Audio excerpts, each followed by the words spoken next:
Au nom de Dieu, le tout miséricordieux, le très miséricordieux, louange à Dieu, Seigneur de l'univers. Chers frères, je vous adresse mes salutations les plus sincères et chaleureuses.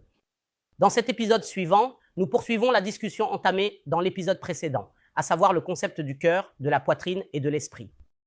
Il s'agit de comprendre la signification de ces mots dans le Coran et les conséquences et concepts qui en découlent, ce qui peut nous aider à mieux comprendre de nombreuses questions. Nous avons évoqué dans l'épisode précédent que l'enfant naît du ventre de sa mère sans avoir de cœur, mais qu'il possède un esprit. L'esprit est l'un des moyens d'acquérir la connaissance. C'est même la mémoire où sont stockés les sons, les images, les couleurs et toutes les données. Et cela correspond dans le corps humain au cerveau, ou ce que nous appelons l'encéphale, et il n'a aucun rapport avec la pompe sanguine qui se trouve dans la cage thoracique. Je dis, et Dieu sait mieux, que la pompe sanguine qui se trouve dans la cage thoracique n'a aucun rapport avec la notion de cœur et n'a aucun lien de près ou de loin avec la notion d'esprit. Ceux qui pensent que le cœur est ce qui se trouve dans la cage thoracique, en passant, je leur dis que dans le Coran, Dieu a fait du cœur le siège de la guidance. Concentrez-vous sur ce point. Des conseils sont nécessaires. Autrement dit, ce qui est lié à l'égarement ou à la guidance de l'être humain, c'est le cœur. Donc si le cœur était ce que nous appelons la pompe sanguine, il serait impossible que Dieu, exalté soit-il, permette qu'il soit transféré d'une personne à une autre. Mes amis, en langage courant, si ce cœur est la base de ma guidance ou de mon égarement, il n'est pas possible que Dieu le laisse se transférer ainsi, simplement, selon cette conception. Parce qu'il n'est pas possible que je sois une bonne personne et que je reçoive une valve et qu'on me transplante le cœur d'un hypocrite ou d'un mécréant, qu'est-ce que je ferais avec? Cela te perdrait, cela te détruirait.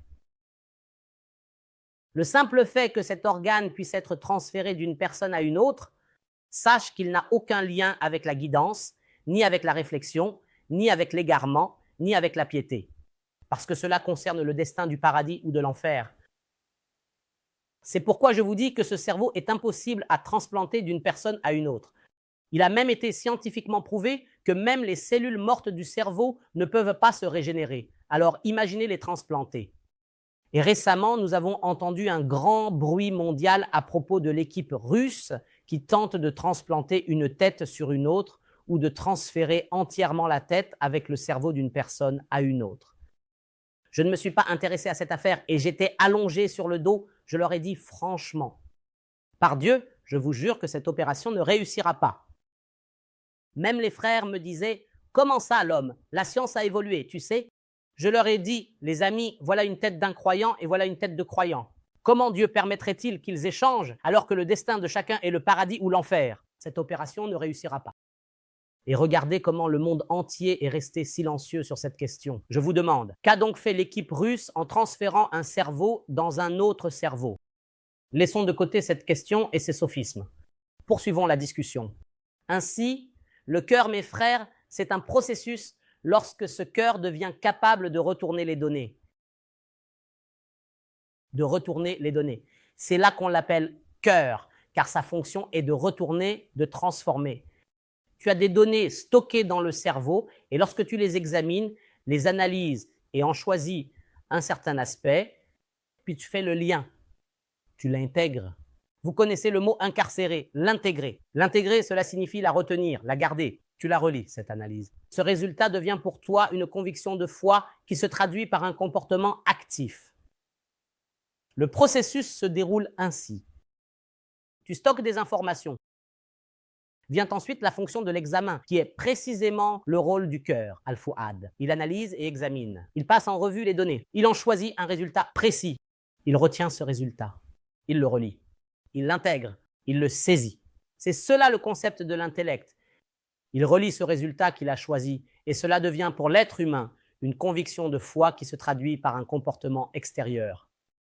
Voilà le concept du cœur et de l'intellect. Quant au fu'ad, il est responsable du centre des sensations, des émotions et de l'instinct. C'est pour cela que lorsque le bébé sort du ventre de sa mère, mes amis, il rit, il pleure, il ressent le chaud, il ressent le froid et il se dirige instinctivement vers le sein de sa mère. Cela s'appelle des comportements instinctifs que l'on retrouve aussi bien chez l'homme que chez l'animal.